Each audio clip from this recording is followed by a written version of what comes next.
Textile অথবা fashion, যেটাই বলি, দিন শেষে আমাদের কাজ আমার পণ্য বিক্রি করা, আর সেই পণ্য বিক্রি করতে হবে কোনো না কোনো স্টোরে।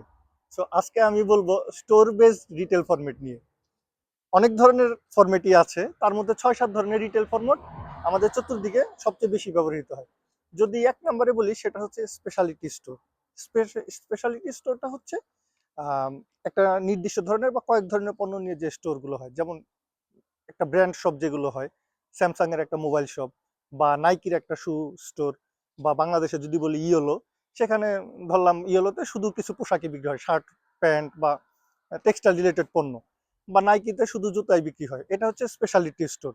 এখানে সুবিধা হচ্ছে, এখানে খুব ডেপথে জিনিস কেনা যায়। যেমন জুতার মধ্যে নানান ধরনের জিনিস কিনতে পারবো, একটা মোবাইলের মধ্যে আমি নানান ধরনের মোবাইল কিনতে পারবো। সেই মোবাইলে আমার ক্যামেরা আছে কিনা বা রেকর্ডিং কি আছে কিনা, নানান ধরনের ফিচারে কিনতে পারবো। তারপরে আরেকটা যে বেশ বহুল ব্যবহৃত রিটেল ফরম্যাটটি আছে, সেটা হচ্ছে ক্যাটাগরি কিলার। এটা আমরা অনেক জায়গায় দেখি। যেমন বাংলাদেশের প্রেক্ষাপটে যদি বলি, ডেকাথলনের স্টোর আছে, এটা একটা ক্যাটাগরি কিলার। ক্যাটাগরি কিলার হচ্ছে একটা নির্দিষ্ট বৃহৎ ক্যাটাগরির সকল ধরনের পণ্য সেখানে থাকবে। যেমন স্পোর্টস আইটেম, ডেকাথলনের উদাহরণ সেই জন্য দিলাম। সেখানে সকল ধরনের স্পোর্টস আইটেম থাকবে। সেখানে ফুটবল থাকবে, স্পোর্টসের জার্সি থাকবে, শু থাকবে, সব ধরনের কিছু থাকবে, কিন্তু অল্প অল্প পরিমাণে থাকবে। এটা হচ্ছে ক্যাটাগরি কিলার। নামটা কি জানো? এটা স্পেশালিটি স্টোরগুলোকে কিল করে। যেমন ডেকাথলনের স্টোরে জুতাও থাকবে, এই জন্য মানুষ হয়তো নাইকি বা অ্যাডিডাসের স্টোরে যাবে না, জুতা কেনার জন্য ডেকাথলনের স্টোরে যাবে। বা সাইকেলের কয়েকটা ব্র্যান্ড থাকবে, কয়েকটা কালেকশন থাকবে, সাইকেলের আলাদা যে স্পেশালিটি স্টোরগুলো আছে সেখানে হয়তো যাবে না, মানুষ ডেকাথলনে যাবে।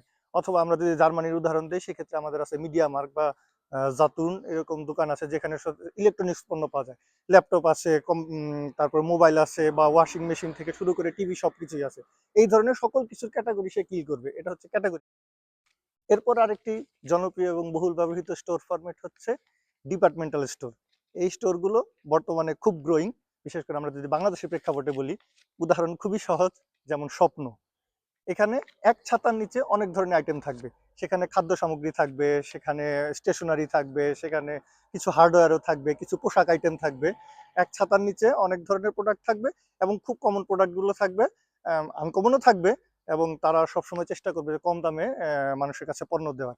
তবে এক্ষেত্রে শুধু কম দামই না, কিছু ক্ষেত্রে বেশি দাম বা বাড়তি দাম, মাঝারি দামের জিনিসও থাকে। এটা হচ্ছে আমাদের ডিপার্টমেন্টাল স্টোর।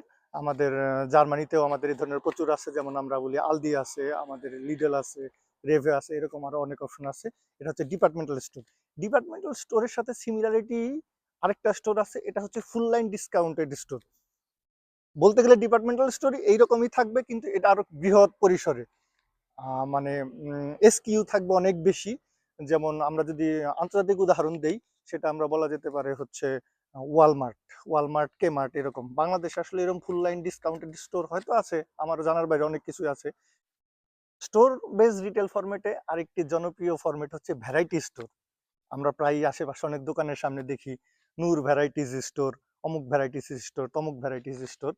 ভ্যারাইটিস স্টোরের একটা বড় বৈশিষ্ট্য হচ্ছে, ভ্যারাইটি স্টোর কিছু সিলেক্টিভ প্রোডাক্ট থাকবে, এবং নিত্য নৈমিত্তিক যে প্রোডাক্টগুলো লাগে সেগুলোই, এবং সেগুলোর মধ্যে সবচেয়ে কম দামে জিনিসগুলো থাকবে আর কি। অর্থাৎ আমার প্রতিদিন ব্যবহারের জন্য হাতুড়ি লাগে, আমার করাত লাগে, বা আমার পেরেক লাগে, বা আমার হচ্ছে খাতা কলম লাগে, এই ধরনের নিত্য নৈমিত্তিক সবচেয়ে কমন জিনিসগুলো। অর্থাৎ আমার স্টেশনারি থাকবে, হয়তো শুধু খাতা কলমই থাকবে আর কি, সেখানে স্টেশনারি আরো বৃহৎ ডিটেলস থাকবে না। সো এরকম বিশেষ বিশেষ বিশেষ সব ধরনের জিনিসই থাকবে, কিন্তু কম পরিসরে, এবং তাদের মূল সেবা থাকবে সবচেয়ে কম প্রাইসে। সো এটাই হচ্ছে আমাদের ভ্যারাইটি স্টোর। ভ্যারাইটি স্টোরের খুব কমন উদাহরণ জার্মানিতে আছে, আমরা যদি বলি অ্যাকশন, তারপরে আছে উলোর্থ বা ভুলভোর্ট নামে বলি, এরকম হচ্ছে ভ্যারাইটি স্টোর আছে। বাংলাদেশে আসলে এইভাবে ফরম্যাটটা ফলো না করা হলেও আমরা দোকান দেখলেই বুঝবো যে আসলে এগুলো ভ্যারাইটি স্টোর। এরকম অনেক ভ্যারাইটি স্টোর আছে, কমন জিনিসগুলো, প্রয়োজনীয় জিনিসগুলো কম দামে তারা সেল করে। আরেকটা খুব জনপ্রিয় স্টোর ফরম্যাট হচ্ছে ফ্র্যাঞ্চাইজিং। ফ্র্যাঞ্চাইজিং নিয়ে বলতে গেলে আরেকটা নতুন ভিডিও করতে হবে। ফ্র্যাঞ্চাইজিং এর অনেক ধরনের প্রকারভেদ আছে। এক কথায় বলতে গেলে ফ্র্যাঞ্চাইজিং হচ্ছে এমন একটা ফরম্যাট, যেখানে একজন দোকানি আরেকটা ব্র্যান্ডের বা আরেকটা কোম্পানির মালিকের থেকে একটা চুক্তির মাধ্যমে তিনি ওই মালিকানা অর্জন করে তিনি সেই ব্যবসা পরিচালনা করবে। যেমন বাংলাদেশে কেএফসি করে, বা ইন্ডিয়ায় ম্যাকডোনাল্ডস করে, বাংলাদেশে মিনিসো ফ্র্যাঞ্চাইজি ভিত্তিতে কাজ করে। তো সেরকম অনেক আছে ফ্র্যাঞ্চাইজি। তো ফ্র্যাঞ্চাইজি নিয়ে অত বেশি কথা বলবো না। ফ্র্যাঞ্চাইজি একটা বৃহৎ সাগর বলা যায়, ফ্র্যাঞ্চাইজি নিয়ে কথা বলা যায়।